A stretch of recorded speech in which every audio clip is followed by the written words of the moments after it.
Bien, pues hermanos, vamos a hablar, bueno, todavía no, me pidieron que habláramos sobre evangelización, evangelismo. Entonces, es muy importante que nosotros podamos comprender dónde se encaja, digamos, la labor evangelística de la iglesia y la naturaleza evangelística de la iglesia en realidad, porque nosotros debemos decir que en realidad la evangelización no es el principal, pero después del principal es el siguiente principal motivo por el cual existe la iglesia, ¿ya? El primer motivo por el cual existe la iglesia es para la adoración de Dios, ¿ya? Para que el Señor sea glorificado y Él sea adorado. Y ese es el primer objetivo que tenemos como iglesia. Y de hecho ese objetivo se va a mantener aún después que Cristo vuelva, ¿sí? La evangelización es el segundo, ¿ya? Podríamos decirlo así, razón de ser y de existencia de la iglesia. Porque la iglesia tiene esta misión que en realidad, como vamos a ver, es más Dios quien se propuso una misión y decide formar a la iglesia para que la iglesia entonces cumpla, o sea, parte de este plan de Dios de cumplir su misión. La misión es de Dios, ¿ya? Así que es un poquito lo que vamos a hablar hoy día. Vamos a dar un breve panorama, digamos, de lo que es las bases fundamentales para la labor evangelística. Y después de esto yo les quiero presentar así de manera muy breve cómo nosotros presentamos el mensaje de salvación en Cristo, ¿ya? Entonces les voy a presentar brevemente lo principal que tenemos que decir, para luego de eso, si el tiempo nos alcanza, damos un ejemplo. Si no nos alcanza, va a dar el ejemplo, da lo mismo, porque después vamos a tener unos talleres, ¿ya? Entonces hoy día me acompañan Coque, Poli y Claudio, que están allá al fondo, están allá atrás, ¿ya? Y ellos vinieron conmigo a acompañar hoy día porque ellos saben más que yo de esas cosas. Así que eso, ¿ya? Yo vengo a dar la base teológica, después toda la parte práctica la van a dar ellos, ¿ya? Así que eso, vamos entonces a orar, ¿ya? Pidamos al Señor su dirección. Te agradecemos, Dios, gracias por este tiempo, gracias porque tú nos das esta hermosa mañana para reunirnos en este lugar con el propósito de ser edificados por ti, con el propósito, Señor, de ser desafiados también por ti. Te pedimos, Señor, que tú guíes nuestros corazones primeramente, que tú abras nuestros corazones no solo al entendimiento de tu palabra, sino para abrazarla y apasionarnos con ella, para no solo entender tu plan, sino también, oh Dios, enamorarnos de tu plan y querer realmente que tus propósitos sean nuestros propósitos. Te rogamos, Dios, que el corazón de cada joven que hoy día está aquí pueda ser profundamente tocado, Señor, por ti, por tu Santo Espíritu, y que hoy, oh Dios, podamos, oh Dios, salir de aquí también animados y dispuestos a continuar este llamado solemne, este encargo, este mandato solemne que tú nos hiciste, de ir a todas las naciones y predicar el Evangelio. Te rogamos esto, Señor, y te agradecemos en el nombre de Jesús. Amén. Súper, entonces, ¿por qué evangelizamos? ¿Por qué evangelizar? ¿Ah? Hubo un tiempo, fue hace muchos años, sí, pues tal vez a ustedes les va a parecer extraño esto que les voy a contar, pero hace muchos años, habían algunas personas, hay que ser justos, no era toda la gente que decía eso, yo creo que ni siquiera era la mayoría, para nada, pero había algunas personas que decían así: oye, pero si nosotros somos una iglesia presbiteriana y somos presbiterianos, los presbiterianos creemos en la predestinación, entonces no tenemos para qué evangelizar si Dios sabe cuáles son los escogidos, los va a traer. ¿Usted escuchó ese argumento alguna vez? Es pésimo ese argumento, ¿ya? Es muy malo, no tiene base bíblica, es profundamente antibíblico, ¿ya? Pero lamentablemente había gente que pensaba así, fíjense, en nuestras iglesias.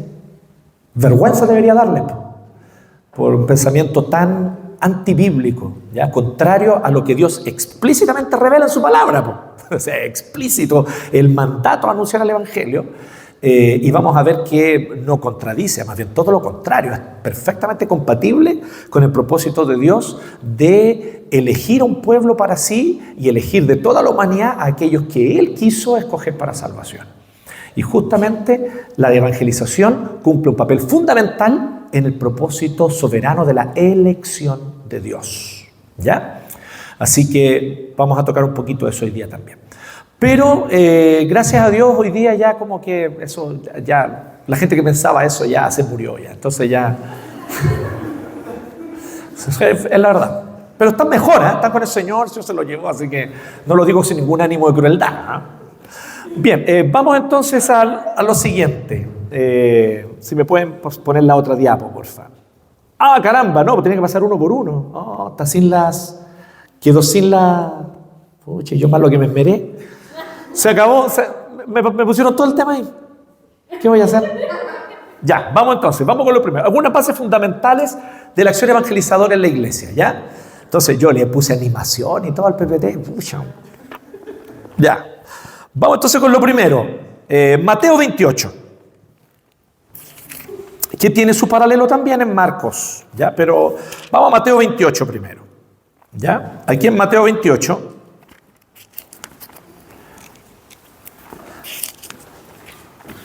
¿sabe que desde el seminario, Pastor Edward, que a mí me pasa una cosa tan extraña, que en realidad no tiene nada de extraño, usted va a entender por qué?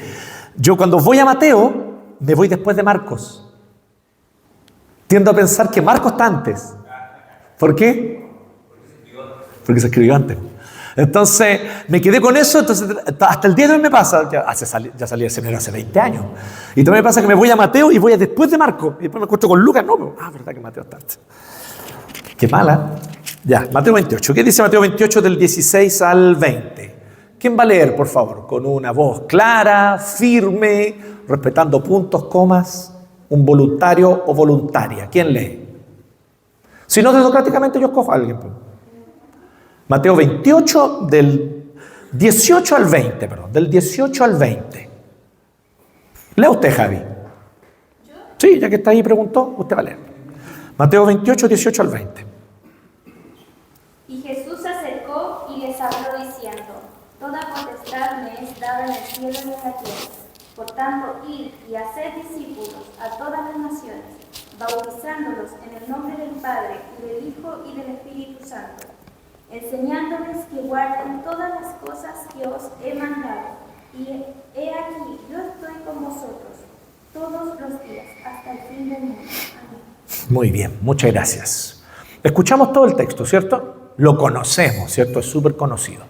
Tenemos nosotros aquí lo más obvio, lo más evidente. Jesús mandó que hagamos discípulos, ¿ya? Este texto tiene una característica muy interesante, el mandato de Jesús, ¿ya? Me imagino que todos estamos familiarizados con, un poquito, aunque sea, con la gramática, o se acordarán los que pasaron por el colegio, que existe un modo de conjugar los verbos que es el modo imperativo. Y el modo imperativo en el castellano sirve ¿para qué? Sirve para dos cosas. ¿Para qué sirve el modo imperativo? Para dar órdenes y para... ¿Cuál es lo segundo del imperativo? ¿La segunda utilidad? Para súplicas, para ruegos, ¿ya? Sirve para las dos cosas. En este caso, que Jesús, más encima acaba de decir que tiene toda autoridad y con su autoridad le está diciendo a los discípulos, ¿es un ruego o es una orden? ¿Qué es? Una orden. Está bien, dígalo con seguridad porque es una orden, ¿ya? Bueno, les voy a decir lo siguiente. El único verbo aquí que está en imperativo es el verbo que quedó traducido como hagan discípulos o haced discípulos, ¿ya? En el griego es una sola palabra, ¿ya? Mateteusate, que significa algo así como disipulen. Podría significar eso, ¿ya? Pero, porque se usa desde la palabra discípulo, ¿ya? Desde ahí se usa la palabra y se usa un verbo, como que se transforma el sustantivo en un verbo, ¿ya? Y entonces dicen, hagan discípulos. Miren qué interesante, ese es el único verbo que está aquí en imperativo. Yo no estoy diciendo, y jamás usted debe decir eso, porque toda la escritura es inspirada por Dios, que los otros verbos no son importantes, son importantísimos. Estoy hablando de gramática simplemente. El mandato es uno, hagan discípulos. Los otros verbos son lo que se llaman gerundios. Y vienen a complementar diciendo el cómo se cumple ese mandato. Entonces el mandato es, hagan discípulos. Y hay tres verbos en gerundio que lo que hacen es complementar diciendo el cómo se hace discípulos. Y son tres. Yendo, bautizando, enseñando. ¿Ya? Si usted está tomando nota, este es el momento para que tome nota. ¿Ya? Entonces el mandato es, hagan discípulos. Eso está en imperativo. Es el único que está en imperativo ahí en la lengua original. ¿Ya? La lengua en la que fue inspirada la palabra. Entonces, hagan discípulos. Y luego porque también es parte fundamental de esto, Jesús nos dice el cómo. Entonces tampoco Jesús nos está diciendo, ustedes vean cómo. No, no está diciendo eso, Él también nos está diciendo el cómo. Entonces es parte de la orden, es parte del mandato, pero es el cómo. Y uno hace tres cosas. La comunidad de discípulos a la que le está hablando Jesús ahí, podemos decir así como la protoiglesia, vamos a poner así, la protoiglesia. No es muy correcto, esto es de la teología reformada, porque la iglesia existe desde el Antiguo Testamento. Pero vamos a poner la protoiglesia del Nuevo Testamento, ya ahí sí. Ahí es más preciso. La protoiglesia del Nuevo Testamento que está aquí, que son este grupo de discípulos reunidos alrededor de Jesús, antes que Jesús suba al cielo, ellos están escuchando este mandato, y el mandato que Él les da es este: hagan discípulos. Y Jesús además les dice cómo. Y tienen que hacer tres cosas.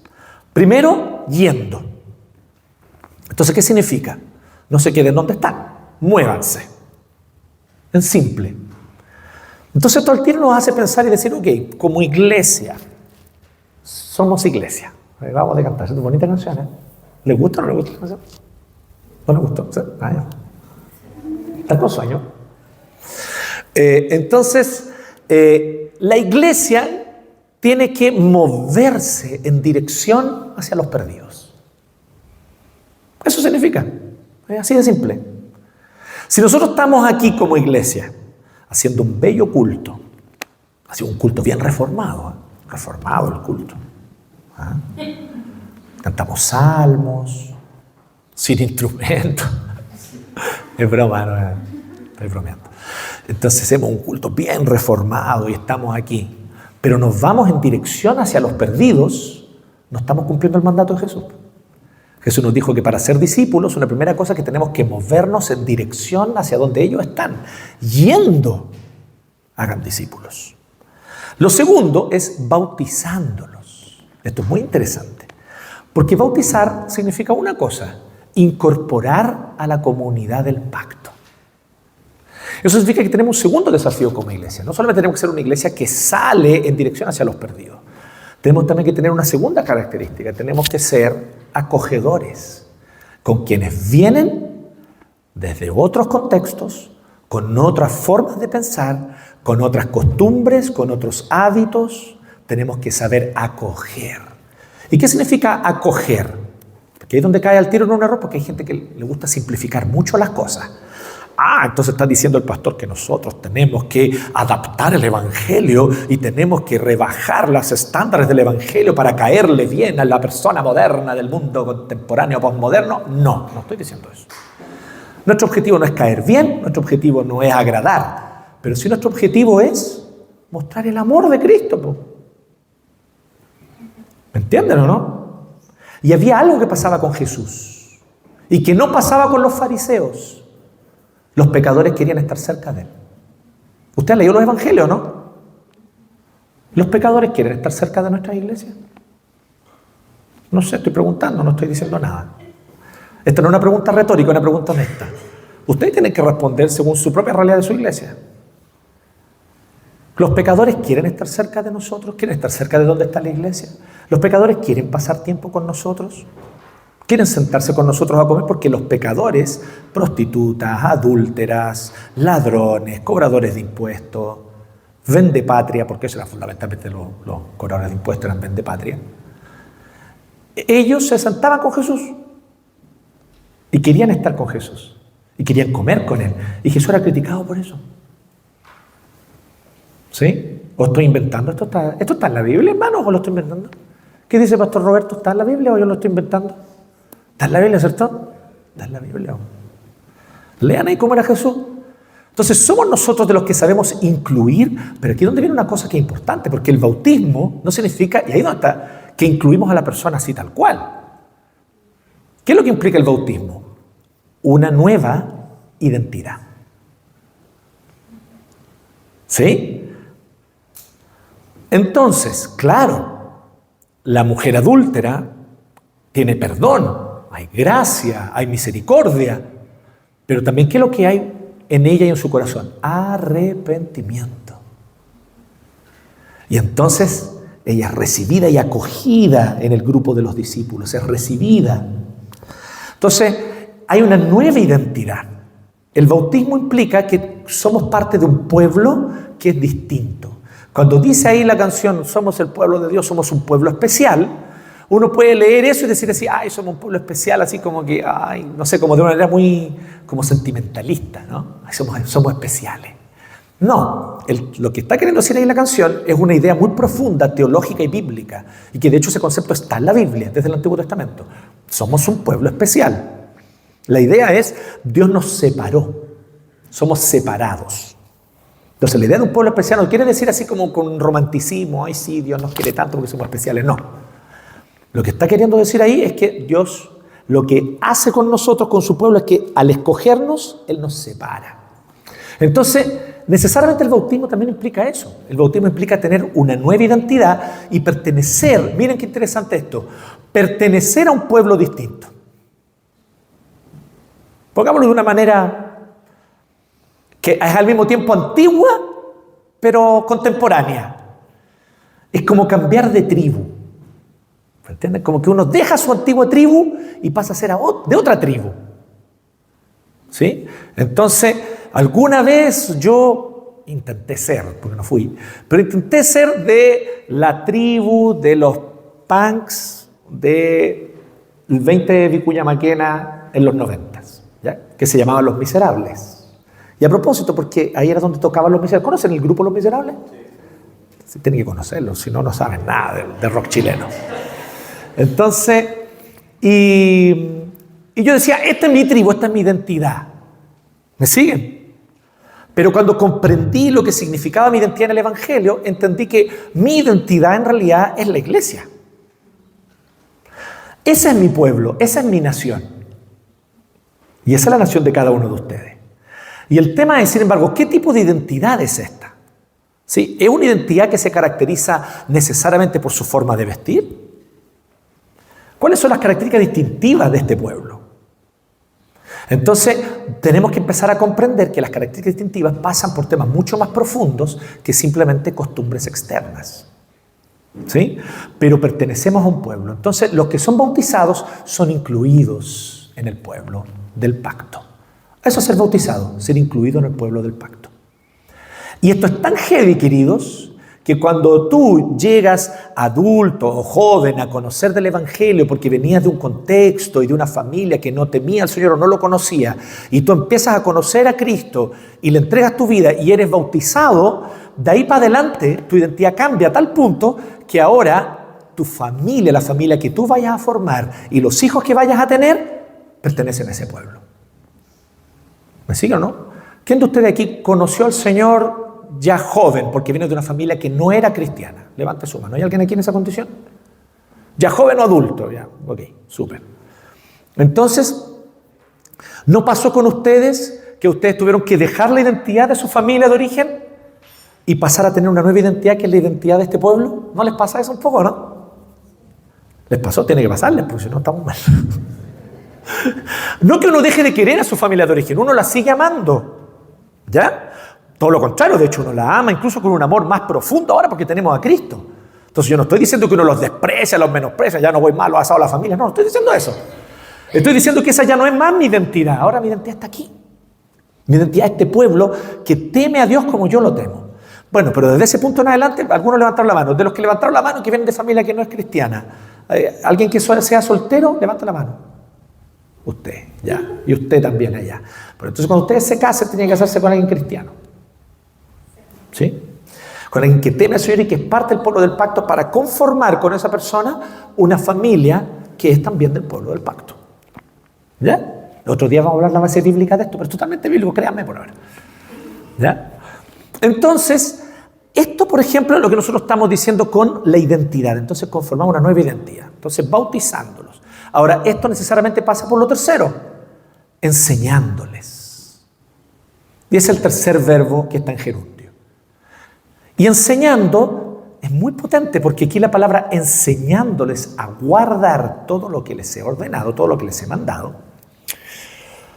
Pucha, tenemos un problema nosotros para entender este verbo. El pastor Dago va a entender perfecto lo que yo quiero decir, porque él es pedagogo. Nosotros tenemos un problema con el concepto de enseñanza y aprendizaje que tenemos en la cultura occidental moderna. Entonces no entendemos bien lo que Jesús está diciendo. Jesús está diciendo, enseñándoles a guardar todo lo que les he mandado, no significa, ya chiquillo, estamos aquí, están todos con sus Biblias y sus cuadernos abiertos, abran y escriban y anoten y apréndanse estos conceptos de manera intelectual. No es eso lo que está diciendo Jesús. Cuando Jesús dice que tenemos que aprender o tenemos que enseñar para que quienes se hagan discípulos aprendan, Jesús se está refiriendo en un concepto rabínico, judío, porque ese es el contexto de Mateo y ese es el contexto del mismo Jesús y sus discípulos. ¿Y usted sabe cómo enseñan los rabinos? Hasta el día de hoy, de hecho, ¿sabe cómo enseñan los rabinos? ¿Saben? ¿Tiene alguna idea? ¿Cómo? Existe una memorización, pero eso no es lo principal. ¿Saben cómo uno se vuelve discípulo de un rabí? Viviendo con el rabí. Él te lleva a vivir a su casa y te enseña a hacer los huevos en la mañana, a preparar el café, y tú vives con la persona y la persona va aprendiendo. La idea de Jesús es la siguiente. Esto no es una enseñanza meramente intelectual. Esta es una enseñanza de práctica. Miren, déjenme darles un ejemplo concreto. Estas bancas las hizo, me imagino, un carpintero, un mueblista, ¿cierto, Pastor Dago? Estas bancas son más o menos nuevas, ¿no? ¿Cuánto tiempo tienen? No son las más antiguas de la iglesia, digamos. Estas bancas, pero se ven tan nuevas. Ah, porque alguien las restauró.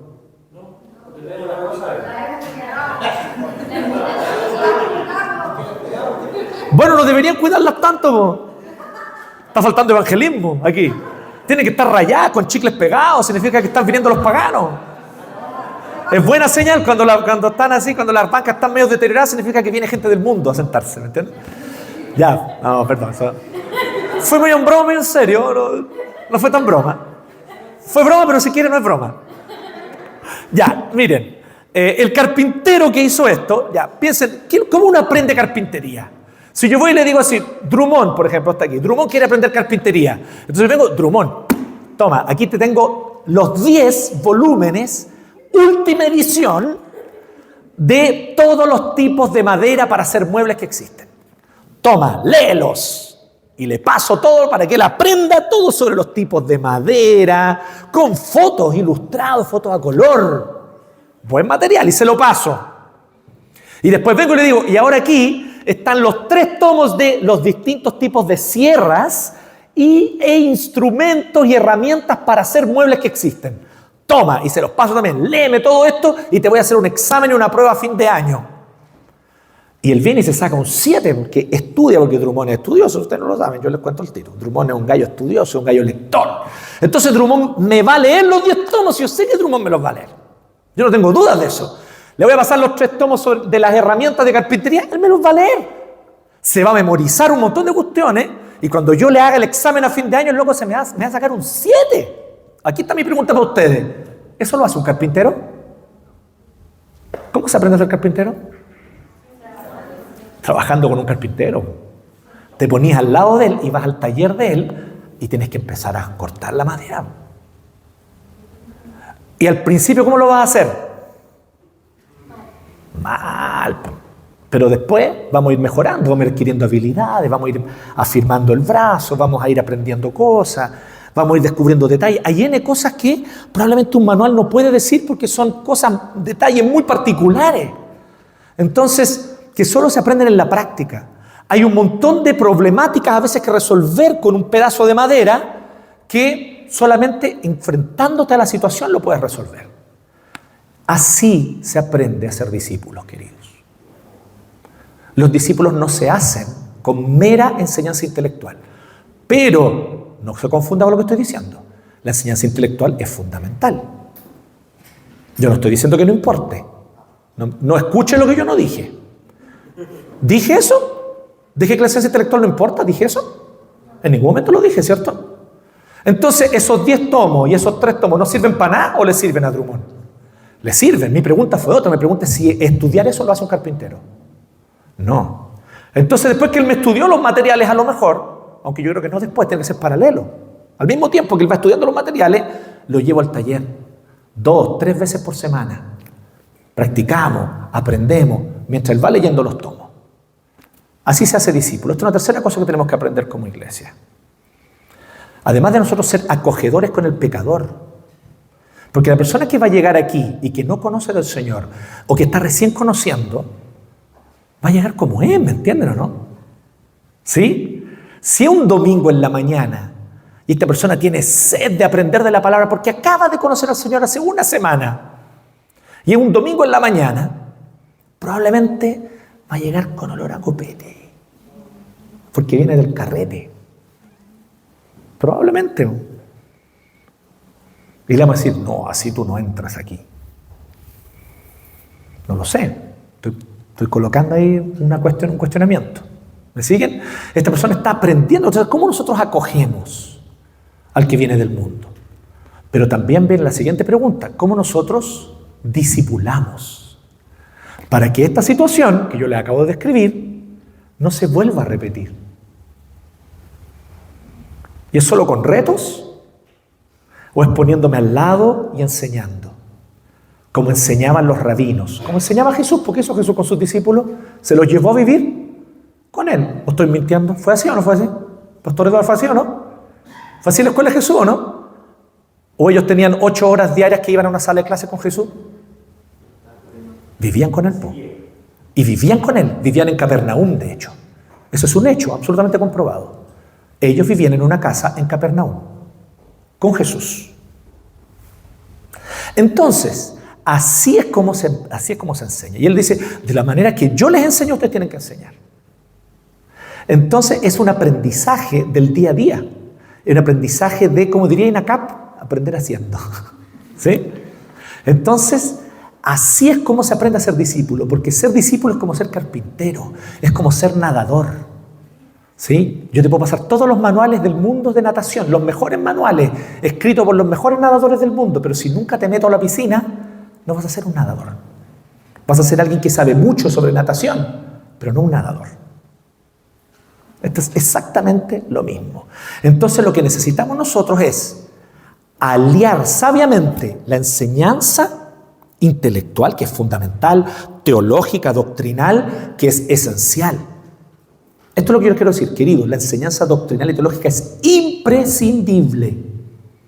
No hay discipulado sin enseñanza teológica y doctrinal sólida, es imprescindible. ¿Sí? Pero aquí les voy a decir algo que escandaliza a los presbiterianos, pero es verdad. Pero no es suficiente. Las dos cosas son verdad. Es imprescindible, no hay un discípulo sin doctrina. Es imprescindible, pero es insuficiente. No basta con la enseñanza doctrinal y teológica. Tenemos que aprender haciendo. Tenemos que enseñar cómo se guarda el día del Señor. Por eso se enseña con hábitos. Cómo se ora. Cómo se ayuna. Cómo se busca al Señor. Eso se aprende haciendo. ¿Ok? Entonces Jesús está diciendo estos 3 verbos auxiliares para decirnos, así se hace discípulos. Entonces una iglesia cómoda, que no sale de su comodidad y que está todo el tiempo mirándose a sí mismo, mirando el ombligo y diciendo así, ¿cómo hacemos las cosas para que los miembros, que ya son miembros, se sientan bien y cómodos? Esa iglesia no está yendo. Esa iglesia se está quedando, no yendo, que es lo contrario del mandato de Jesús. La iglesia que no sabe acoger al perdido, no está preparada para bautizar. No está preparada. O sea, sí, va a bautizar a los hijos, digamos, de los creyentes, que ya es bacán, está bien, es una parte importante. Pero aparte de ese crecimiento literalmente orgánico, ¿cierto? Porque tienen hijos, ¿sí? ¿Dónde está el predicar el Evangelio? Si nosotros queremos predicar el Evangelio, tenemos que entender que debemos tener una apertura para acoger y recibir al que no ha creído en el Señor y que ha vivido toda una vida sin Cristo. Y que viene probablemente con hábitos sumamente negativos, ¿sí?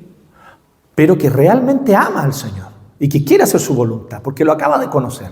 Entonces, ¿cómo yo lo voy a orientar? ¿Cómo yo les voy a enseñar? Y ahí viene entonces la enseñanza. Entonces estos 3 verbos vienen juntos. Y el enseñar como los rabinos enseñaban. Ven y hagamos esto juntos. Vamos y hagamos esto juntos. ¿Me van siguiendo? ¿Sí? Ok, me detuve harto en Mateo 28, pero lo otro va a ser rápido, creo. ¡Oh! ¿Lo pusieron? ¿Cómo lo hicieron? ¡Wow! Son balas. Muy bien, está bien, está bien. Ya se me quitó el resentimiento que tenía. Gracias. Siguiente. El plan redentor de Dios en la historia. O sea, nosotros sabemos, hay un mandato de Cristo, es claro, es explícito. Ahí debería bastarnos, ¿ah? Ya, pero les voy a dar unos 3 argumentos más. Miren, cuando ustedes ven en Génesis 12, del 1 al 3, ¿quién lo tiene ahí, por favor? Abra y lea. No quien ya leyó, ya no queremos que se repitan los lectores, así que tiene que ser otro. U otra. Génesis 12, 1 al 3. ¿Quién va a leer? ¿Quién lee Génesis 12 del 1 al 3?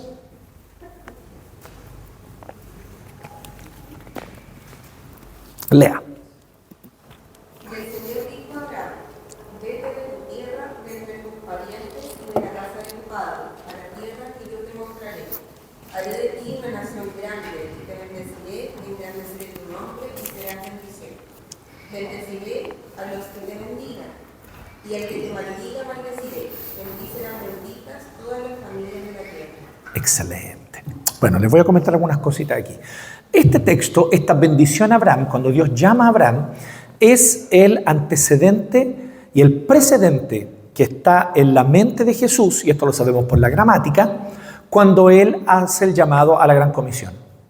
Cuando Él dice vayan a todas las familias de la tierra, o dice vayan a todas las naciones, Él se está refiriendo al concepto griego, que está en el griego, de etnia. Y una etnia es un grupo o una nación, un grupo que le da una entidad cultural, pero es un grupo que proviene de alguna familia, de las antiguas familias que poblaron la tierra. Ese es el concepto bíblico de etnia. Entonces Jesús dice, vayan a todas las etnias y hagan discípulos de todas las etnias. Porque lo que tiene en mente es que en la Septuaginta, que es la traducción del hebreo al griego, dice que en ti serán benditas, le dice Dios a Abraham, todas las etnias de la tierra. Entonces Él se está refiriendo a la misma idea, al mismo concepto. Jesús aquí se está refiriendo al mismo concepto. Y aquí, cuando Dios llama a Abraham, lo que le está diciendo es lo siguiente: yo tengo un plan de revertir todo aquello que el pecado echó a perder. ¿Por qué sabemos esto? Por un tema literario muy importante aquí en Génesis 12 del 1 al 3. En Génesis 12 del 1 al 3 aparece, contémoslo, ¿están aquí conmigo? ¿Lo tienen abierto? ¿Cuántas veces aparece el verbo bendecir o bendición? La palabra bendición o bendecir. ¿Cuántas veces aparece? Aquí, solo entre el 1 y el 3 de Génesis 12, que nos acaban de leer recién. ¿Cuántas veces aparece? Cuéntenme. ¿Seguro? Haré de ti una nación grande y te bendeciré. Ahí va 1. Engrandeceré tu nombre y serás. Van 2. 3. Bendeciré. Ahí van 3. A los que te bendigan. 4. Al que te maldiga, maldeciré. Y en ti serán, ¿qué cosa? ¿Cuántas veces aparece el verbo bendecir o la palabra bendecir? ¿Cuántas?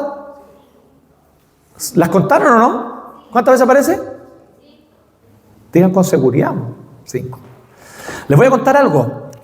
Después que el pecado ingresa a la historia del mundo, a la historia de la creación, en Génesis 3, después que el pecado entra en la historia humana, desde Génesis 3 hasta Génesis 11, o sea, toda esa sección de Génesis, la palabra maldición aparece 5 veces. Hay 5 maldiciones entre Génesis 1 y 11, digamos así, ¿ya? Pero técnicamente del 3 al 11, pero podemos contar desde el 1, ¿ya? Hay 5 maldiciones. ¿Qué es lo interesante? Que en este pequeño parrafito, que es cuando Dios llama a Abraham, Dios le dice 5 veces la palabra bendición. Literariamente, el autor, que es Moisés, nos está comunicando algo aquí. Él no está diciendo que ahora que Dios escoge a Abraham y quiere formar un pueblo con Abraham, lo que va a hacer es que va a revertir, va a anular todo lo que fue maldito a causa del pecado. Entonces Dios tiene un plan, formar un pueblo para que este pueblo revierta la maldición que está en la creación. ¿No les parece interesante esto? Por lo tanto, la idea de este texto es que Dios tiene un plan que es un plan macro, es un plan, esa es la palabra técnica, es un plan cósmico de redención. Dios no es que quiera salvar almas para que las almas se vayan a un lugar extraterreno llamado cielo. De hecho, eso no está en la Biblia. Lo que Dios quiere es hacer una nueva creación, un nuevo cielo y una nueva tierra. Y para eso Él escoge un pueblo y separa un pueblo y de este pueblo va a hacer entonces una nueva humanidad, para que esta humanidad habite la nueva creación. ¿Cuál es el tema, queridos? Para que me sigan aquí. Cuando Dios llama a Abraham, es recién la primera parte del plan. ¿Sí? Es la primera parte del plan. Tomar a Abraham y formar de él un pueblo. Pero de este pueblo, ¿quién va a venir de este pueblo? ¿Quién va a ser el redentor efectivamente de la creación y de la humanidad? ¿Quién va a venir? Dígalo en voz fuerte, ¿por qué no te timides? ¿Quién va a venir? Jesucristo, Jesús, el Mesías. Entonces, ya que de aquí va a venir, entonces Dios efectivamente cumple esta palabra y la va a cumplir. El tema, cuando dice en ti, no quiere decir que Abraham va a ser el redentor de la humanidad, sino que a partir de él se va a conformar el pueblo del cual va a venir el redentor. Pero Abraham cumple una función aquí y cumple un papel importante. A partir de Abraham se va a conformar el pueblo. Mi punto es el siguiente, queridos. Dios desde el principio tenía este plan. Vean cómo dice 12:3, solo el verso 3. Bendeciré a los que te bendigan y al que te maldiga maldeciré. En ti serán benditas, ¿quiénes? ¿Qué dice? ¿Cuántas familias? ¿Algunas? ¿Unas pocas? ¿Eso dice? ¿La mayoría de las familias de la tierra? ¿Eso dice? ¿Qué dice? Todas. O sea, todo grupo étnico. De todo grupo étnico, por lo menos habrá un escogido. ¿Qué les parece eso? Todas las familias de la tierra serán benditas en ti. Entonces, Dios tiene un plan que es cósmico, que es un plan histórico que Él está desarrollando. De hecho, técnicamente, si ustedes me preguntan a mí, ese debe ser la primera razón. Yo quise poner la Gran Comisión primero porque es lo más conocido. Pero la primera razón para evangelizar es porque Dios está llevando a cabo un plan en la historia. Y este plan, chiquillos, es de Dios, no es de la iglesia. Y aquí yo les quiero decir esto, yo sé que es muy técnico lo que les voy a decir a lo mejor, pero quiero que lo guarden y lo graben. No es la iglesia la que tiene una misión. Es Dios quien se propuso en sí mismo soberanamente una misión. La misión es de Dios. Eso tiene un término técnico en teología. Es la missio Dei. La misión de Dios. Y la misión que es de Dios, Dios se la propuso. Él separa a la iglesia y forma a la iglesia para poder cumplir esa misión. Entonces, técnicamente no es que la iglesia tenga una misión. Es que la misión tiene a la iglesia. La razón por la que existe la iglesia es por causa de la misión.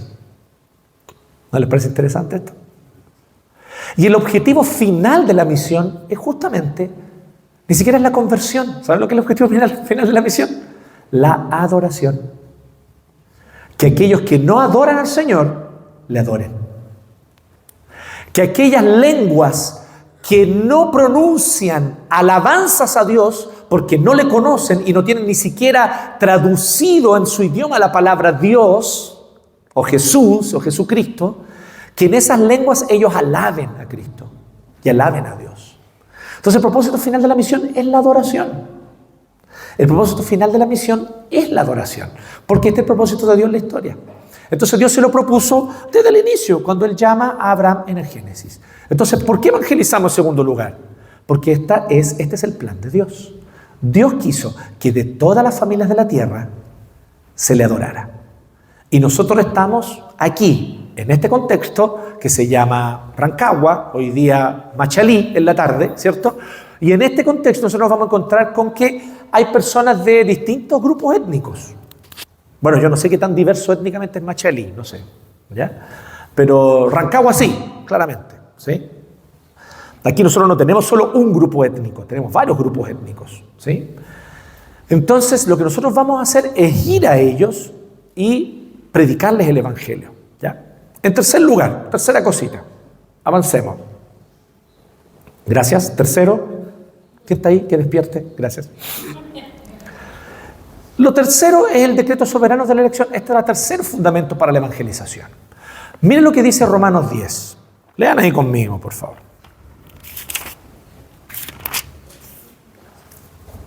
Del 8 al 15.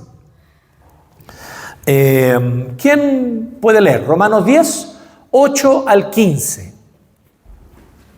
¿Quién se ofrece? Voluntario. Hasta ahora he leído 2 damas, que lea un varón. ¿Dónde están los hombres? ¿Dónde están? Están perdidos, están escondidos, están tímidos. Estamos viviendo la crisis de la masculinidad. Ya, ok, usted ahí, lea. Romanos 10, del 8 al 15. ¿Qué dice? Cerca de ti está la palabra, en tu boca y en tu corazón. Esta es la palabra de fe que predicamos. Que si confesares con tu boca que Jesús es el Señor y creyeres en tu corazón que Dios lo levantó de los muertos, serás salvo. Porque con el corazón se cree para justicia, pero con la boca se confiesa para salvación. Pues la Escritura dice: todo aquel que en él creyere no será avergonzado, porque no hay diferencia entre judío y griego, pues es el mismo que es Señor de todos, es rico para con todos los que le invocan. Porque todo aquel que invocar el nombre del Señor será salvo. ¿Cómo pues invocarán a aquel en el cual no han creído? ¿Y cómo creerán en aquel de quien no han oído? ¿Y cómo oirán sin haber quien les predique? ¿Y cómo predicarán si no fueren enviados? Como está escrito: cuán hermosos son los pies de los que anuncian la paz, de los que anuncian buenas nuevas. Excelente, gracias. ¿Se fijaron lo que está diciendo Pablo aquí? Romanos 10 viene después de ¿cuál capítulo? Romanos 9. Es como obvio, ¿no? Bueno, para aquellos ustedes que están familiarizados con la carta a los Romanos, Romanos 9 es el gran capítulo, uno de los grandes capítulos donde nosotros basamos y sustentamos la doctrina de la predestinación, de la elección. ¿Ya? Pablo está hablando de la elección de Israel, pero al hablar de la elección de Israel, Pablo también aborda principios generales al respecto de cómo Dios elige soberanamente. ¿Ya? Lo interesante es que después que Pablo acaba de hablar de la elección y de la soberanía de Dios, él nos dice algo que para él no tiene ninguna sorpresa y para él es totalmente natural. El problema lo tenemos nosotros. Él dice: debido a que Dios eligió y que Dios tiene escogidos de todas las naciones, tenemos que ir a predicar. Esa es la razón para predicar. ¿Por qué? Porque para ser salvo hay que invocar el nombre del Señor. ¿No es esa lógica que está diciendo Pablo aquí? Todo aquel que invocar el nombre del Señor será salvo, dice en el 13. Entonces hay que invocar el nombre del Señor para ser salvo. Y entonces Pablo sigue la siguiente lógica. Está ahí, lean su Biblia, no me crea a mí. Ve ahí. Romanos 10, desde el 14. ¿Cómo van a invocar si no han? Entonces, para invocar, primero hay que creer. ¿Cómo creerán en aquel de quien no han? Bueno, entonces para creer hay que oír. ¿Y cómo oirán sin haber quien les predique? Para oír se les tiene que ¿qué? Se les tiene que predicar. Y entonces dice: ¿y cómo predicarán si no son? ¿Si no son qué? Enviados. Para que se predique, la iglesia tiene que enviar. Queridos, Dios no solamente predestinó que la gente fuese salva, que sin duda alguna lo hizo. Dios es tan soberano, queridos, es tan soberano que Dios decretó soberanamente cómo la gente va a ser salva. Y la Biblia lo está diciendo, Él lo reveló. Él dijo: para salvarse hay que invocar, pero para invocar hay que creer. Para creer hay que oír, y para oír alguien tiene que predicar, y para que alguien predique, la iglesia tiene que enviar. Nunca, nunca, jamás, nunca digan que porque Dios tiene a sus escogidos nosotros no necesitamos ir a predicar. Nunca diga tal aberración, porque es una aberración. Primero, y lo más importante que todo, es una aberración a la luz de la palabra, de la Escritura, de la palabra del Señor. Pablo, que fue el que más claramente enseñó sobre la predestinación, fue también el que más claramente enseñó sobre la necesidad de predicar, y no solo eso, fue el que personalmente más recorrió todo el mundo conocido de la época, predicando el Evangelio y plantando iglesias, ¿o no? ¿Para Pablo había alguna contradicción? Cero contradicción. Ir y predicar, viajar, tomar barco, y ser náufrago, que lo apedrearan y después levantarse apedreado y salir de la ciudad. Todas esas cosas que Pablo vivió y él seguía predicando, ir de una ciudad a otra y seguir predicando y formar iglesias. Todo eso que Pablo hizo durante toda su vida, lo hizo desde una mente y un corazón que tenía clarísima la soberanía de Dios en la salvación. Si alguien les quiere enseñar a ustedes sobre la predestinación y no es evangelizador, esa persona no tiene la moral para enseñarles sobre predestinación. Esa persona no tiene la autoridad moral para enseñarles sobre predestinación. Para enseñar sobre las lecciones sobre la predestinación hay que ser evangelístico. Y yo les voy a dar algunas razones, por ejemplo, extra que podríamos sumar a esto, que son simplemente de toda lógica.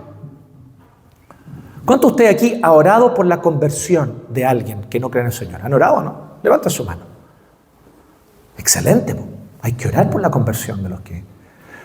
Pero ¿y si las personas se convierten porque deciden y no porque Dios obra en ellos soberanamente la salvación? Entonces, ¿para qué vamos a orar?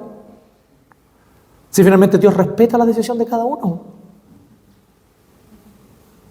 Los arminianos no deberían orar por la salvación de la gente. Pero nosotros los calvinistas sí. Porque nosotros creemos que ¿quién convierte? El Señor convierte. Así que es perfectamente coherente. Eso mismo, chiquillos, oren por la conversión de quienes no están convertidos en su familia. Oren por la conversión de aquellos que ustedes aman, de sus amigos, de sus compañeros. Oren para que Dios los convierta. Porque es Dios quien convierte. Justamente por eso usted ora.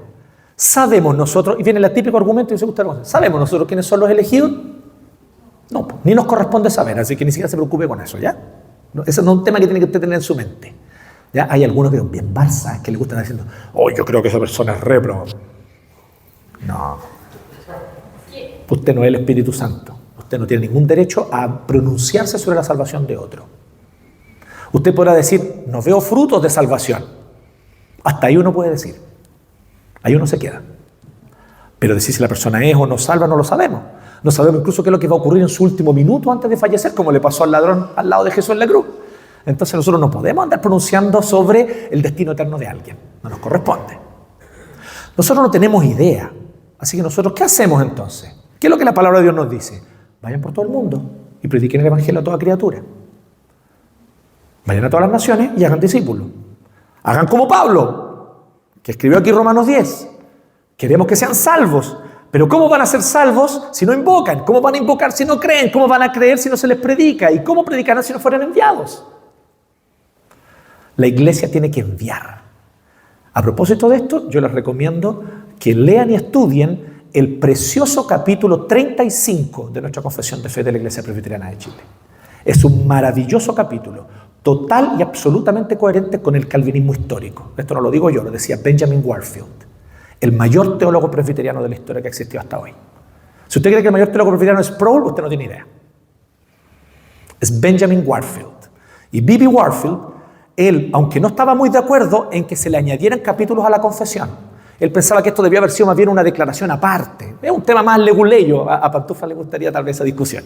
¿Ya? Warfield era más de la idea de que no debía añadírsele capítulos, que la confesión ya era como era, entonces había que hacer otra declaración. Sin embargo, cuando ya finalmente la iglesia presbiteriana aprobó estos dos capítulos y los añadió, Warfield tiene un artículo maravilloso, solo está disponible en inglés, donde él analiza párrafo por párrafo los dos nuevos capítulos y él dice, todo lo que dice estos capítulos son absolutamente coherentes con el resto de la confesión de fe y con el calvinismo histórico. No tengo absolutamente nada que reprocharle a estos dos capítulos, dice Warfield. Y si Warfield, que tenía un ojo de águila para identificar cualquier desvío doctrinal, alaba estos capítulos, ciertamente nosotros tenemos que aprender a apreciarlos también. El capítulo 35 habla sobre el amor de Dios y las misiones.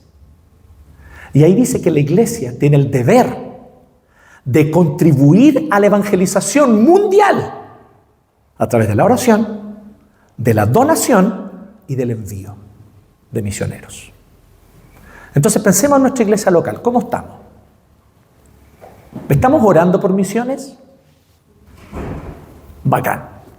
Segundo lugar, ¿estamos entregando aportes regulares para la misión en países no alcanzados, en lugares donde el evangelio está prohibido, en países incluso donde se persigue a los cristianos, porque hay misioneros allí trabajando? Y hay iglesias ocultas, clandestinas. ¿Estamos nosotros apoyando la labor de ellos? Tal vez ahí nos estamos callando un poquito. Y en tercero, aquello que yo llamo, con todo respeto, mi querido pastor Dago, pastor Edward, tal vez ustedes comparten la opinión, no lo sé, que yo opino, en mi visión, la gran vergüenza de la Iglesia Presbiteriana de Chile. Lo tercero, ¿estamos enviando misioneros al campo transcultural? Esta es una deuda histórica que tenemos nosotros como Iglesia Presbiteriana de Chile. La única razón por la que esta iglesia, la Iglesia Presbiteriana de Chile, existe es porque hubo un grupo de hermanos en Estados Unidos en el siglo XIX que dijeron: hay que ir a Chile y plantar iglesias allá. Y nosotros no somos capaces de hacer el mismo esfuerzo por otros lugares donde se necesita la predicación del evangelio. Estamos mal ahí, ¿no? Tenemos una deuda incluso con nuestros fundadores. ¿Sí? Entonces, tenemos que pensar estas tres cosas: orar, dar y enviar. ¿Sí? Estas son las tres formas en las que la iglesia, como iglesia local incluso, se involucra en la misión mundial. Bueno, entonces, la predestinación es una razón para predicar. Una última cosa que les quiero decir sobre esto de la predestinación. ¿Saben qué es lo interesante? Miren, si las personas se salvan porque ellas deciden, como dicen los arminianos, y Dios no puede hacer nada al respecto, porque eso es lo que dicen los arminianos, ¿no? Es que Dios no se mete ahí, ¿no? Dios no puede hacer nada y la persona decide y es su decisión, pues Dios no puede hacer nada. Entonces, siempre que salimos a evangelizar, vamos como así como a una lotería, sin saber nada. Y con muchas razones para decir: chuta, esta cuestión puede no funcionar. Incluso podemos salir a evangelizar y no sacaríamos nada con orar. ¿Qué sacamos con orar? Por lo que yo les decía recién, si no es Dios el que convierte, sino la persona la que se convierte sola por su decisión. Entonces iríamos como, ¿me entienden? Así como, es como medio nihilista, ¿no? Ir a evangelizar sin creer en la predestinación es nihilista, encuentro yo, es como nietzscheano. En cambio, cuando tú sabes y entiendes que Dios escogió, que Dios predestinó y que es Dios quien convierte, tú vas a evangelizar confiado en que si Dios quien ha escogido esta tarde en Machalí para que crean, ellos van a creer. Anda con confianza, porque es Dios quien hace la obra. Lo único que es lo que el Señor demanda y exige a su iglesia es que envíe y anuncie. Los demás lo hacen. ¿Me siguen? Entonces, podríamos incluso orar: Señor, permítenos hoy día, esta tarde, encontrarnos con algunos de esos escogidos que tú tienes y que solo tú conoces, pero que aún no se han encontrado contigo, para que nosotros podamos alegrarnos en lo que tú haces, convirtiendo a tus escogidos. Entonces, salir a evangelizar con la claridad de la predestinación me da mayor confianza para evangelizar. Yo voy sin miedo, porque sé que Dios tiene un plan perfecto y que aquellos que son escogidos se convertirán. ¿Sí? ¿Se entiende? ¿Me siguen la idea? Finalmente, lo último. Bueno, ni siquiera vamos a entrar en ese texto porque creo que todos lo conocen.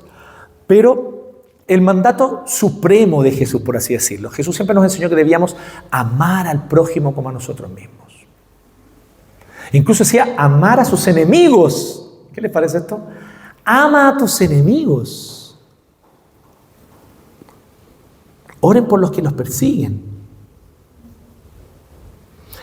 Yo escucho hoy en la iglesia evangélica mucha crítica, que tiene un fundamento importante de verdad, al pensamiento secularizado y anticristiano de la cultura en la cual nosotros vivimos. Y es evidente que la cultura occidental moderna está tomando un rumbo muy, muy peligroso, anticristiano por un lado, pero también autodestructivo, porque finalmente el pensamiento al cual está propendiendo en la cultura occidental posmoderna, sobre todo en su pensamiento progresista, es autodestructivo a la larga. Pero, aunque eso sí es verdad, lo que a mí me parece muy mal es cuando eso es usado como excusa para odiar. Y es vergonzoso. No es vergonzoso que los cristianos odiemos a nuestros enemigos. Es totalmente contrario. Nosotros tenemos que odiarlos. Tenemos que amarlos.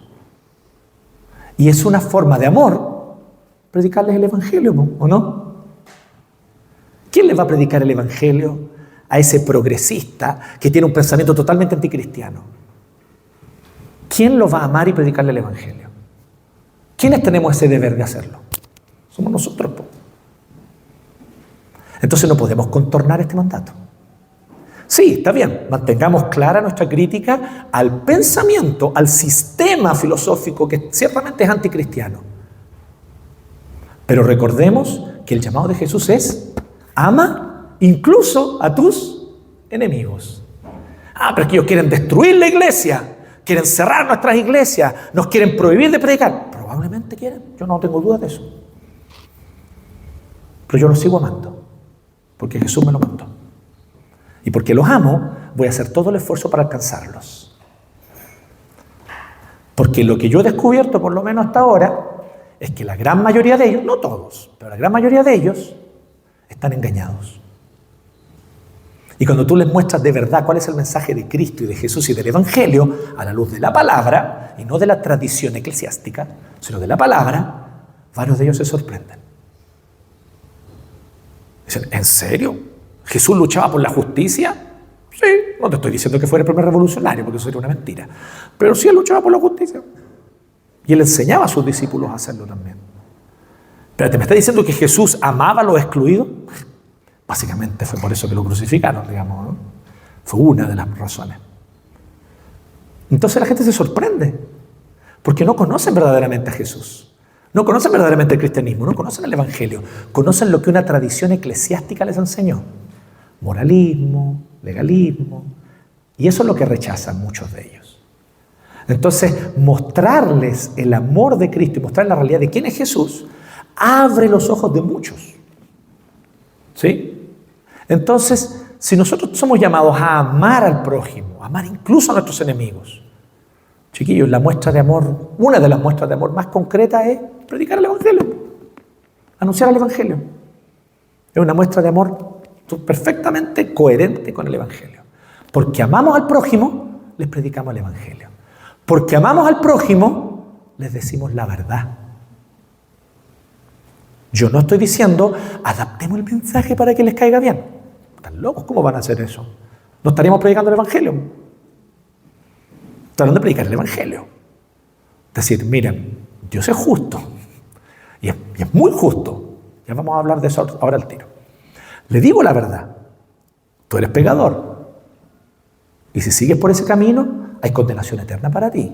Entonces yo no estoy diciendo de alivianar ni aguayentar el mensaje. Pero sí darme el tiempo de escuchar, entender y también darme a entender. Para que esta persona que no cree, entienda. ¿Le va a gustar? Tal vez no le va a gustar y va a rechazar.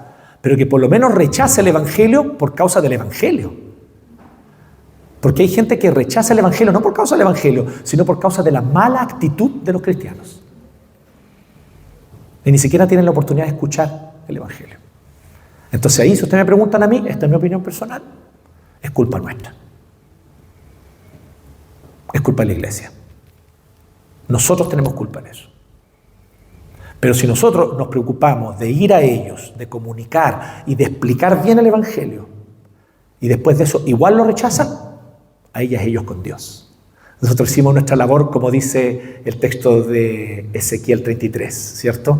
De la torre de vigilia, ¿cierto? O de la atalaya. Hicimos nuestra labor, anunciamos. Ahora que yo anuncié, es la persona la que es responsable delante de Dios. ¿Sí?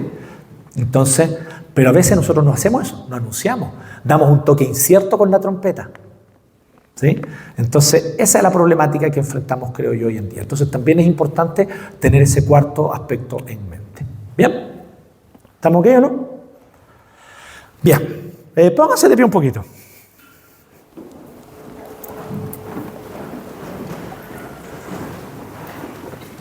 Súper. Estírense. Eso, péguense una estirada para que se despierten.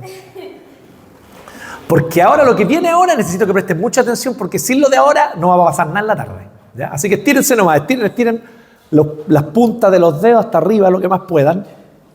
Estiren eso, levanten los brazos, eso. Y ahora para abajo, sin doblar las rodillas, a ver si pueden. A ver si podemos. Yo no sé si yo puedo. Y tratemos de tocar la punta de los pies, aunque no la toquemos, pero... Eso. Y hagamos un poquito de movimiento circular aquí con los hombros. Ya. Tomen asiento.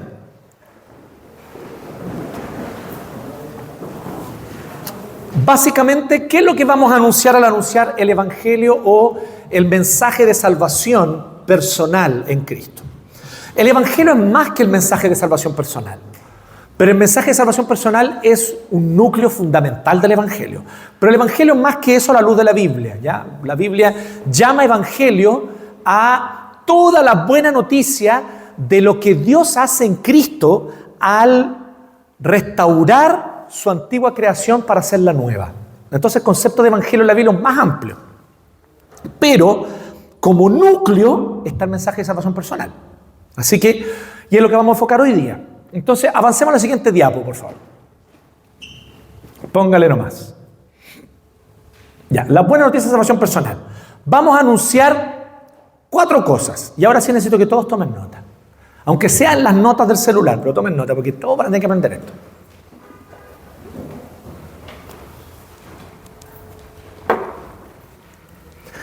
Está diciendo ahí, pero ¿qué es evangelio? ¿Qué significa la palabra evangelio literalmente? Del griego al castellano, ¿qué significa?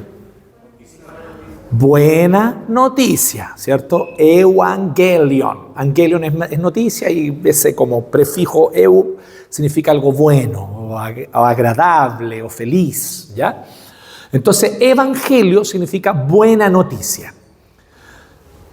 Aquí es donde yo les voy a comentar algo. La palabra evangelio se usa de muchas maneras en las iglesias evangélicas y se usa de maneras muy poco bíblicas. Por ejemplo, yo escuché una vez a una señora, una hermana, no en una iglesia presbiteriana, para que estén tranquilos, era en otra iglesia evangélica. Y ella decía que el buen evangelio era el evangelio antiguo, ese con las polainas hasta arriba. O sea, para ella evangelio tenía que ver con la forma de vestir. Con la mujer usar un moño bien apretadito, de esos bien apretados, así que quedan como a chinas incluso. Aunque no son chinas, quedan a chinas, ¿verdad? Y usar un moño bien apretado y falda si es mujer. Y el hombre pelo corto y sin barba, porque la barba es indecente. ¿Sí? Aunque Moisés usaba barba, muy probablemente Jesús también, pero es indecente igual, dicen ellos. Entonces, para muchos, evangelio significa como un conjunto de reglas. Es curioso que entendamos eso, porque literalmente evangelio no es un conjunto de reglas. Evangelio literalmente es una noticia. Y la noticia, tú la recibes y la crees, o no la recibes y dices, eso no es verdad, no te creo.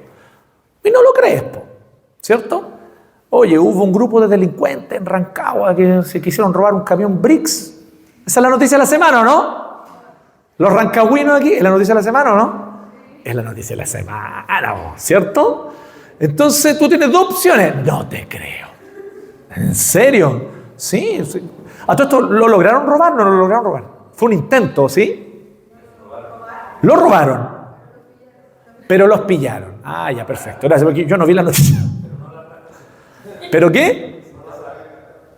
Pero no la plata. El camión, pero estaba sin la plata. Y se robaron el camión estaba sin plata. Ya, cuénteme nomás, quiero saber la noticia.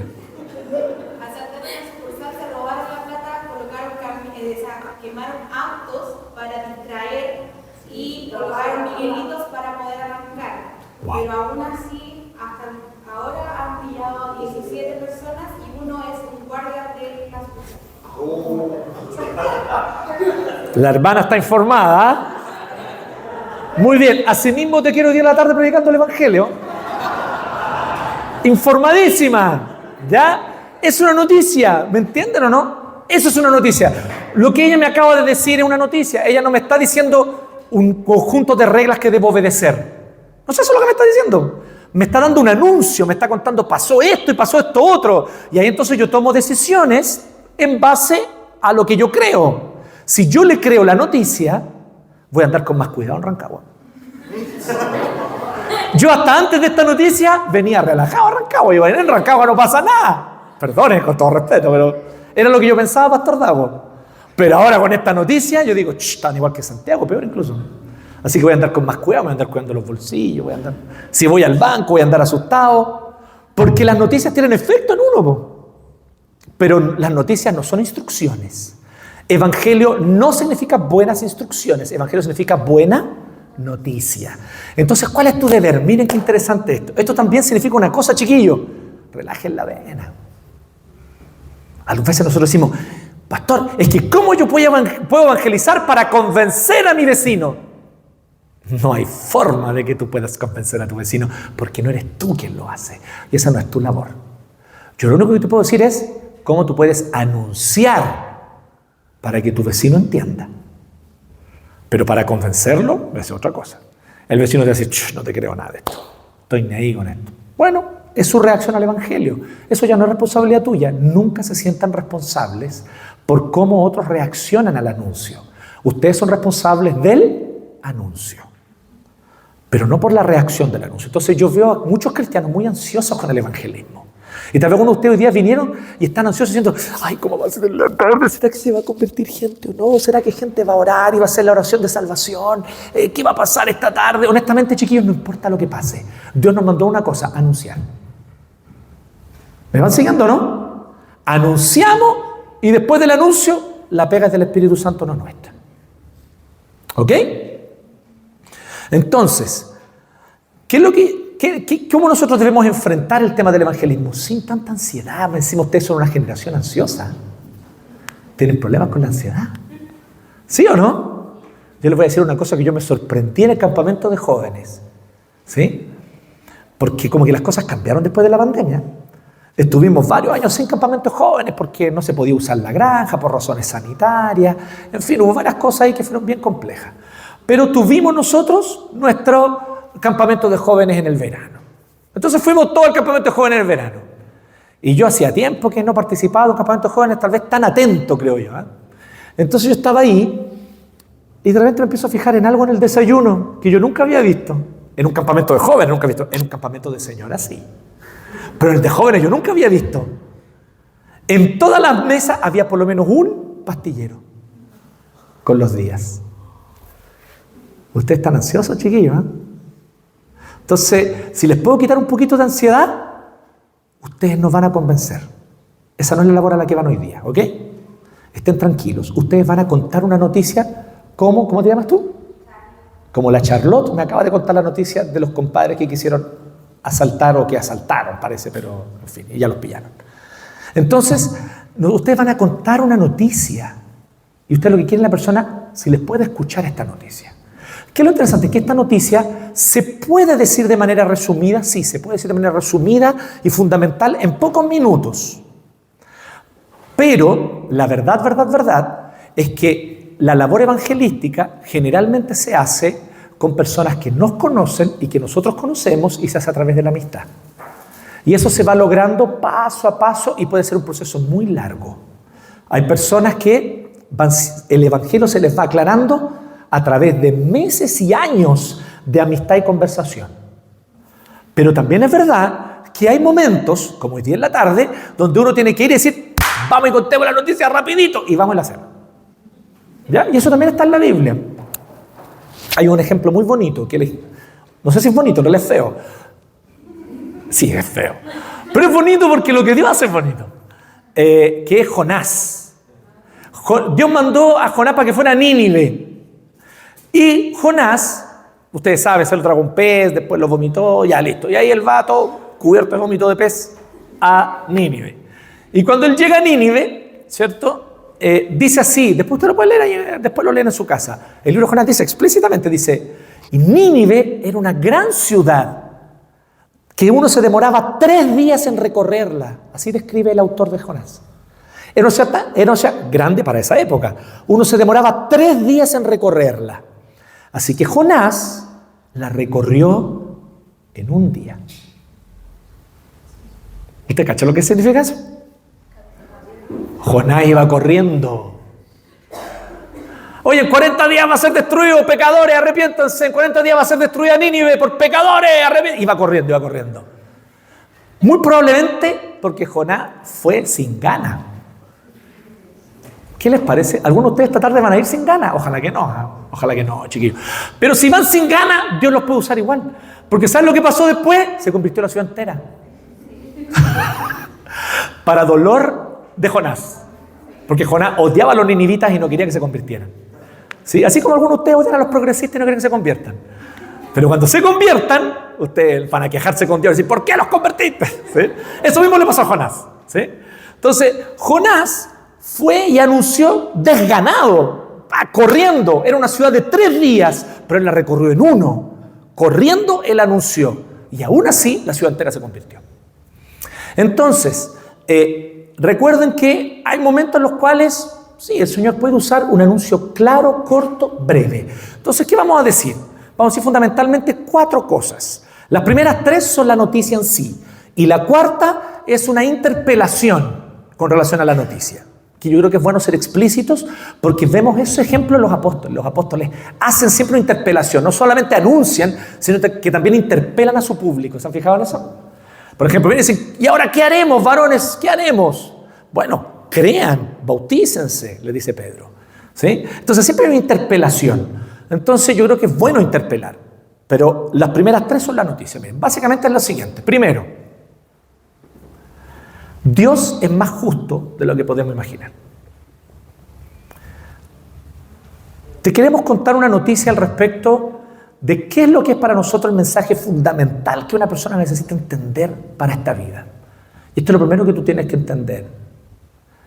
Que Dios es mucho más justo de lo que te imaginas. Todos nosotros pensamos que Dios es justo.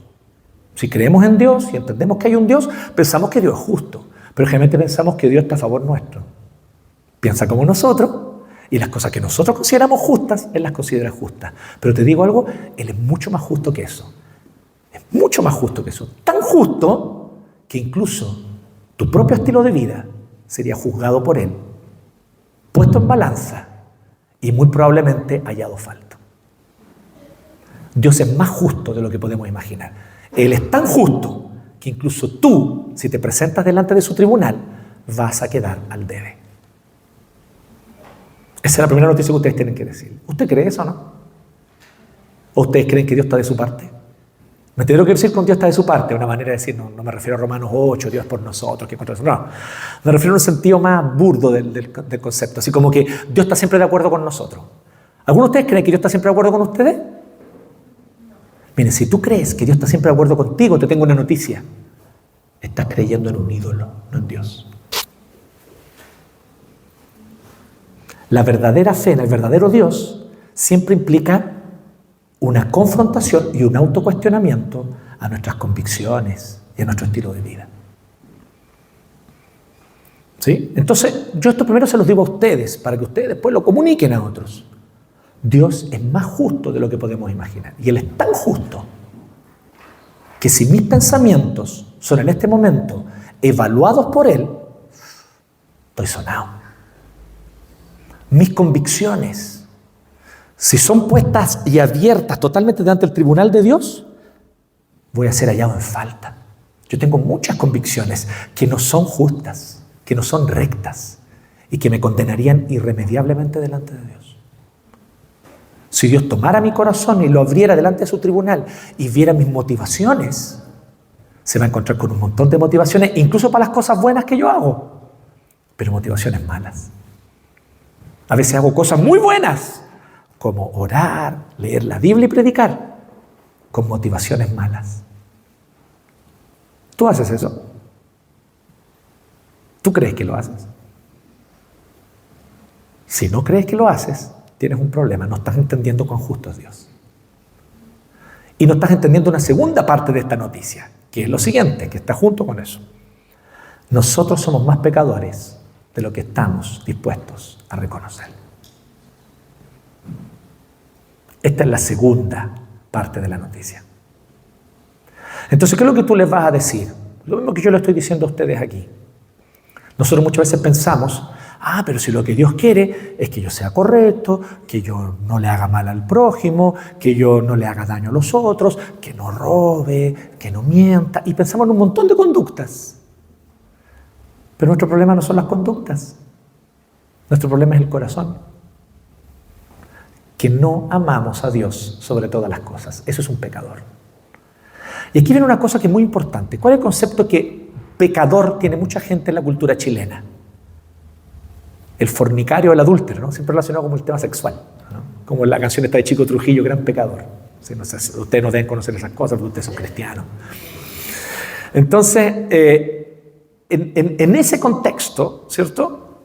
Las personas piensan, un pecador es alguien que comete pecados sexuales solamente. Aquí tal vez es importante aclarar. Cuando yo quiero hablar de pecador y te estoy hablando de pecador, no estoy hablando de una persona que solamente comete actos o conductas impropias o indecentes. Sí, también, pero más que eso. Un pecador es fundamentalmente alguien que en su corazón está convencido que no necesita a Dios y vive sin depender de Él. Eso significa, querido vecino de Machalí, que tal vez tú puedes ser una persona muy correcta, que da a los pobres, que siempre participa en la Teletón, que va y apoya a los vecinos, que no le hace daño a otras personas, que tal vez vas a misa. Me parece a mí que en Machalí hay mucho catolicismo romano, no sé si es así, ustedes después me confirmarán, que vas mucho a misa o que participas de la catequesis. Pero la pregunta que yo te hago es si amas a Dios más que a cualquier otra cosa y a cualquier otra persona. Y si tu amor por Dios es tu primera motivación para todo lo que haces. Y lo que tú vas a descubrir en tu propio corazón es que no es así. Que incluso hay muchas cosas buenas que tú haces por odio a Dios y por rechazo a Él, porque quieres mantenerlo lo más lejos de tu vida posible. Más o menos como estos niños o jóvenes que cuando no quieren que su papá los esté controlando, se portan bien para que el papá no se meta en su vida. ¿Alguno de ustedes fue un adolescente así? ¿O ha sido un joven así? Bueno, a veces nosotros somos así con Dios. Entonces el hecho de que tú lleves una vida decente y correcta no significa que estás cerca de Dios. Puedes estar muy lejos de Dios, aún llevando una vida decente y correcta. Porque el verdadero concepto de pecador en la Biblia tiene más que con las conductas, tiene que ver con un corazón que se cree independiente, autónomo y que no necesita a Dios. Y en este sentido, somos más pecadores de lo que estamos dispuestos a reconocer. Y ahí ustedes inclúyanse. Ustedes nos van a anunciar una noticia como si ustedes fueran los bacanes, Ustedes no son Jesús. Solo Jesús es sin pecado. Entonces inclúyanse. Spurgeon tenía una frase que es muy buena. Spurgeon decía que el evangelismo es como un mendigo diciéndole a otro mendigo dónde encontró pan. Buena descripción, ¿no? Entonces ustedes no hablen con halo de superioridad, no hagan esa tontera. Ustedes digan, yo también. Yo soy más pecador de lo que estoy dispuesto a reconocer. Muchas veces creo que estoy haciendo cosas bien, pero si analizo mis motivaciones, son súper egoístas. Somos más pecadores de lo que estamos dispuestos a reconocer. Y la tercera noticia es, en Cristo somos mucho más amados de lo que podríamos llegar a soñar. ¿Qué significa en Cristo? Si tú crees que Dios envió a Jesús para morir por ti en la cruz, tú vas a conocer y experimentar el amor de Dios que va mucho más allá de lo que podrías llegar a soñar. Porque esto es lo que Dios hizo en Cristo. Y aquí usted va a anunciar, ojo con la tercera parte. Aquí en la tercera parte usted no va a anunciar una verdad teológica solamente, es teológica, pero no solamente teológica. Usted va a anunciar un par de hechos históricos en la tercera parte. Un par de hechos históricos. La muerte y la resurrección de Cristo. ¿Ok? Vean el libro de Hechos. ¿Qué es lo que siempre los apóstoles hablaban? La muerte y la resurrección de Cristo. ¿Se fijan en eso? Ustedes tienen que decir esos dos hechos históricos. Entonces usted va a decir, mira, Dios irrumpió en la historia a través de Jesús. De hecho, Jesús es Dios mismo. Es el creador, el verdadero Dios, que haciéndose hombre, se humilló, creció, fue un niño, etc., hasta que llegó a una edad adulta en la cual Él llevó adelante el plan que Dios tenía. Y lo que Él hizo fue vivir una vida perfecta, sin pecar nunca en su vida. Y siendo perfecto, santo, justo, como nadie más en la historia, Él es el único. Todos los demás hemos pecado. Él es el único, sin pecado.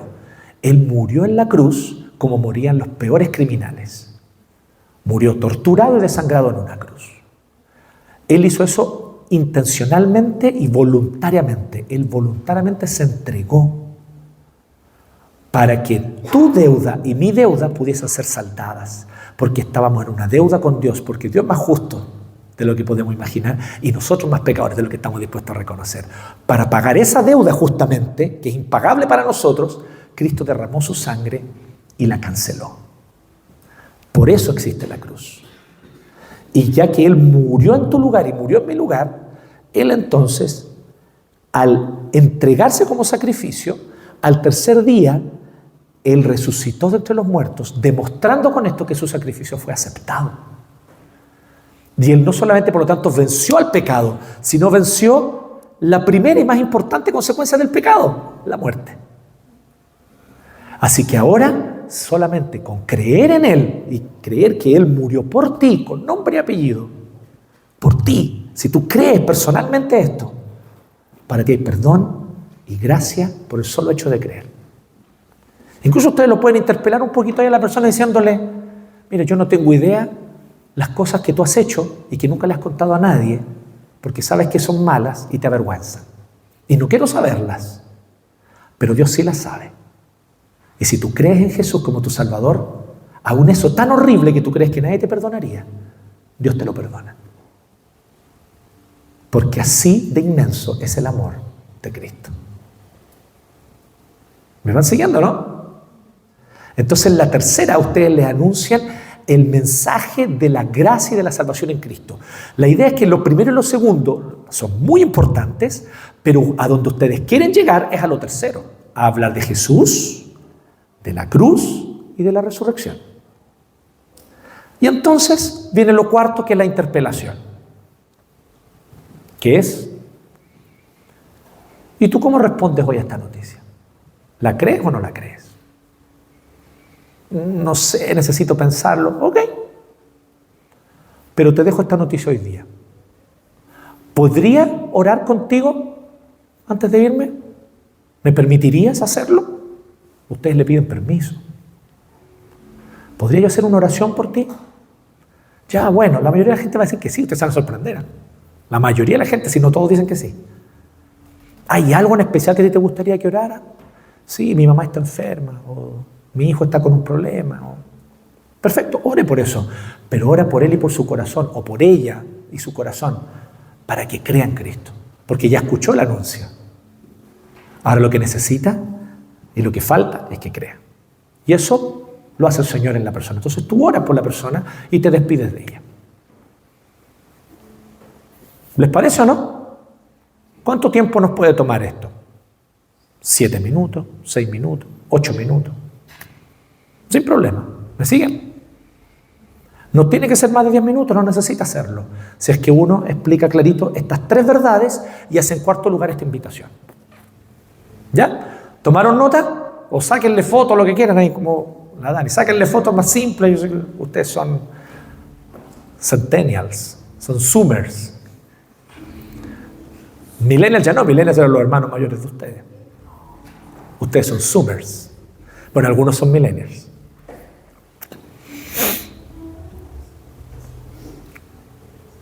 ¿Bien? ¿Está clara la idea?